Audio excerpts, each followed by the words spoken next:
rumbo a la veracidad, un noticioso trayecto que su huella dejara. Es el rumbo. 9:05 aquí en el rumbo de la mañana, marcando el rumbo del país. La voz de las palabras iluminadas, don Federico Jovine. Gracias, Domingo. Buenos días amigos que nos escuchan, compañeros de cabina. Miren, sin lugar a duda, uno de los mayores desafíos que tiene el mundo el día de hoy es el desafío de las migraciones, que es un desafío colectivo y es un desafío planetario. No tenemos que hacer mucho recuento de la historia para recordar lo importante que son las migraciones al momento de decidir procesos sociales e históricos. La caída del Imperio Romano, sin ir más lejos, fue consenso clásico producto de las migraciones no controladas a lo interno de su frontera.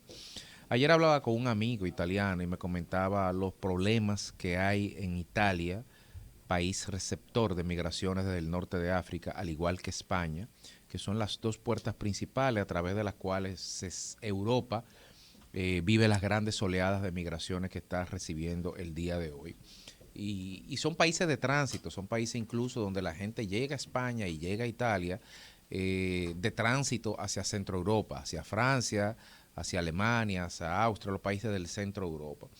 Europa ha sido un país que ha tenido una serie de problemas en términos migratorios muy fuertes, y porque ese es el precio que tiene que pagar por el éxito, entre otras cosas que comentaré también.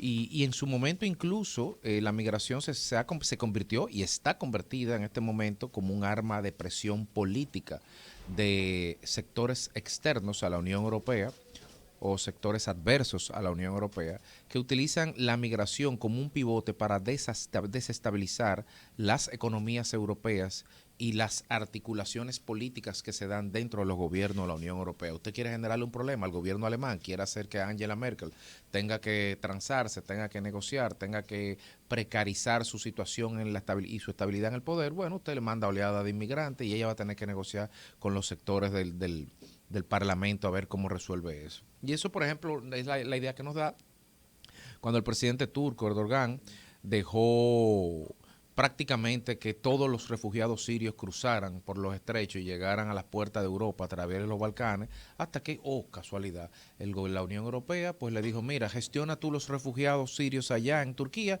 y te voy a dar 6.000 millones de euros para que lo haga. O sea, estamos claros de qué fue eso. Y es un poco a lo que está apostando actualmente el presidente de Bielorrusia en las fronteras de Polonia, cuando deja, oigan qué absurdo, que personas en Irak, por ejemplo, tomen un avión de Irak, de Bagdad, lleguen a Bielorrusia, Minsk, y entonces tomen un autobús y llegan a la frontera polaca y quieran cruzar la frontera polaca. Y resulta que los polacos le dicen, usted no puede cruzar, y si se devuelven a Minsk, el ejército bielorruso le dice, no, usted no puede devolverse. Entonces están en el medio de la nada y ese empantanamiento está ahí. Esto es parte de un proceso mucho más complejo que está viviendo el mundo ahora mismo, que está exacerbado por el COVID, ciertamente, pero un proceso de corrientes migratorias que para el 2020, involucró más de 281 millones de personas migrando de un país a otro, de una región a otra, de un continente a otro en el planeta. Un 3.6% de la población mundial se está moviendo actualmente de un país a otro. Eso equivale a 1 de cada 30 personas en cualquier población se está migrando. Y nosotros lo vivimos a diario, porque no podemos preciarnos ni aplaudirnos del enorme éxito y apoyo solidario, impagable, que hemos recibido de la diáspora dominicana, por ejemplo, sin recordar y sin resaltar que esa diáspora son migrantes que tuvieron que irse expulsados de la República Dominicana por la presión y la violencia económica, no así política, que fue la primera migración de la década de 1960, no. Nuestra primera oleada de emigrantes son emigrados económicos, pero en otros países la migración es una cuestión de supervivencia, es una cuestión de vida o muerte. Y los números son terroríficos. Estamos hablando de que en África hay 35 millones de personas moviéndose, de migrantes. Europa tiene 86 millones de migrantes, un 27% más el año pasado que el anterior. Y América tiene un 72%. En la corriente que podemos ver en Europa es hacia el centro de Alemania, pero en Asia, por ejemplo, de Bangladesh hacia la India, de la India hacia Pakistán, de Irán de Irak hacia Irán. Entonces vemos cómo se está moviendo todo. En Latinoamérica, cómo los venezolanos se están yendo hacia Colombia con un colapso de más de 2 millones de personas. En los últimos 5 años, un 25% de la población venezolana ha salido del país. Repito, un 25%. Y se ha desparramado por todo el continente. Y ahora últimamente los nicaragüenses están saliendo, las migraciones que están moviéndose en todo el tema de Centroamérica. ¿Y por qué está pasando eso? Bueno, en definitiva son razones estructurales. A diferencia de las grandes migraciones de la antigüedad, son razones estructurales y razones históricas, razones de búsqueda de mejor calidad de vida en la mayoría de los casos, el deseo que tiene la gente de acceder a sociedades donde pueda brindarle y garantizarle a sus hijos y a sus descendientes servicios sociales mínimos. Y esto está pasando, son muy pocos los casos, sobre todo en África y en algunas partes de Asia, donde la migración está forzada por un tema de supervivencia, por un tema de que me tengo que ir si no me matan. Son muy pocos los países donde eso está pasando. Pero Europa, en cierta forma, y Norteamérica está cosechando lo que sembró. Porque hemos de recordar que el desarrollo de Europa se logró gracias a la explotación imperialista y colonialista que hicieron los europeos en América Latina, en África, en Asia, en Oceanía. Entonces, esa explotación se hizo en detrimento de esas poblaciones locales y no es natural, no deja de ser natural que 300 años después, bueno, pues la gente vaya al país donde fue el beneficiario de todas las riquezas que ellos explotaron. Ahora bien, ¿cuál es el problema?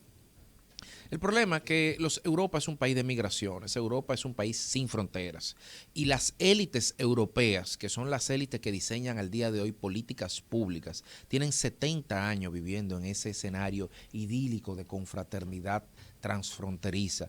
Por lo tanto, esas élites, cuando usted ve un embajador de un país europeo que llega a la República Dominicana o que llega a un país de Latinoamérica, esas son personas que nacieron en un esquema de movilidad transfronteriza, que nacieron en un esquema donde no entienden por qué tienen que haber restricciones a la migración cuando en sus países no las hay. Sencillamente no lo entienden. Su modelo mental no le permite entender algo que para ellos es totalmente natural. Y eso es lo que explica, por ejemplo, que se impongan desde las agendas, sobre todo europeas, malabarismos conceptuales o redefiniciones del lenguaje, en la cual vemos que ya no se le denomina migrante ilegal, sino migrante irregular, o que en Europa no hay deportaciones, sino que hay devoluciones, y se utilizan una serie de eufemismos, pero son importantes los eufemismos porque detrás de las palabras se esconden los hechos.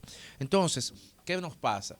Que estas son personas que están viviendo en un mundo totalmente diferente de la realidad que están llamados a intervenir y de la realidad en la que están llamados a impactar.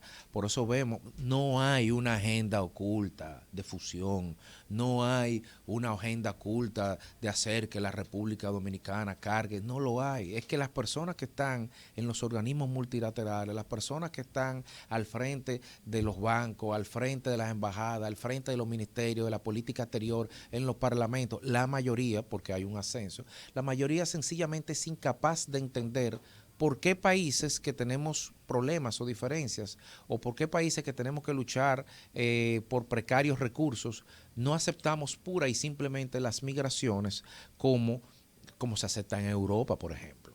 Ellos no entienden eso, pero eso es algo que está luchando, que está incluso erosionando las bases de la propia convivencia europea, porque hoy por hoy hay países de la Unión Europea que están cuestionando esa visión, porque esa visión lo que está es acrecentando las desigualdades y las diferencias sociales que hay a lo interno de Europa, porque al margen de las consideraciones humanitarias, ninguna migración que ingrese a un territorio y que no sea asimilada cultural, económica, socialmente, de parte y parte, sino que sea lo que va a generar va a ser un proceso de exclusión, un apartheid cultural, un proceso en el cual se va a llevar hacia la periferia esa población, y eso al final, que es lo que está pasando en Francia, por ejemplo, se va a revertir con violencia, con actos vandálicos, con exclusión, como está pasando en Holanda y seguirán pasando. En definitiva, tenemos que pensar todo esto porque República Dominicana está viviendo un problema migratorio con Haití y tenemos que ver el abordaje de ese problema dentro del contexto planetario en que se está dando un problema mucho mayor.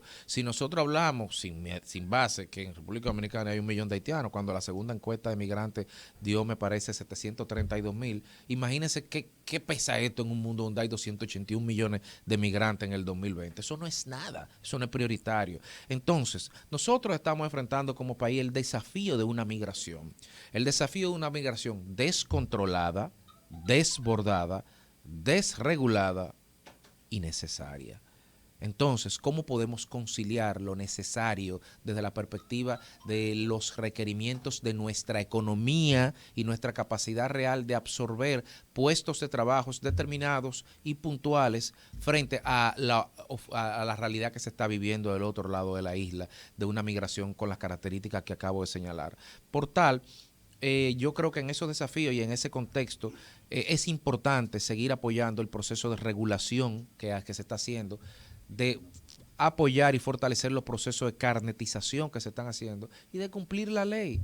Y estamos expectantes a ver qué va a pasar el 28 de diciembre. Decimos el 28 de diciembre porque el 28 de septiembre el Consejo de Migración anunció que tenía 3 meses de medida para que todo el mundo regularizara a los trabajadores internacionales de origen extranjero que tiene. Frente a esas realidades, tenemos que tener unidad, tenemos que actuar con legalidad y tenemos que actuar con transparencia. Sí, estaremos poniendo sanciones, sí, estamos a favor de las sanciones y de las deportaciones de quienes no cumplan con los requisitos de la ley, pero cumpliendo el debido proceso de nuestro propio marco legal y de los acuerdos a los que hemos suscrito, y sobre todo, y muy por sobre todo, respetando los derechos fundamentales que le asisten a todas las personas que están en esta precaria situación.